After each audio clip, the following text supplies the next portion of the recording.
কফিটা কি সুন্দর তৈরি হয়েছে দেখুন, আপনা আপনিই কিন্তু এই লেয়ার হয়েছে। কেমন করে, তার জন্য ভিডিওটা দেখতে হবে। এটাকে বলে কফি ফ্রোদার মেশিন। এই পুরো মেশিনটা দিয়েই হচ্ছে কামালটা করব। এখানে হাফ কাপ গরম দুধ নিয়েছি, এই বিটারটা দিয়ে বিট করব এবারে।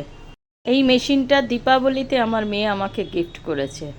1 মিনিট সময় লেগেছে, দেখুন এরম একটা সুন্দর ফোম তৈরি হয়ে যাবে। 2 টাকার কফি পাউচ আমি দুটো নিয়েছি। 2 চামচ দুধ কফিটার মধ্যে দিয়েছি, এবার কফিটা বিট করে নেব। দুধটা আমি যখন গরম করেছিলাম আমি ওর মধ্যেই 2 চামচ চিনি দিয়ে দিয়েছিলাম।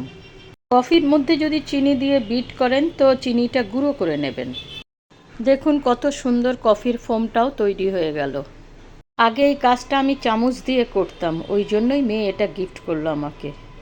এবার খুব আস্তে আস্তে দুধটা এর মধ্যে ঢেলে দেবো, একবারে ঢালতে যাবেন না, তাহলে ফোমটা নষ্ট হয়ে যাবে।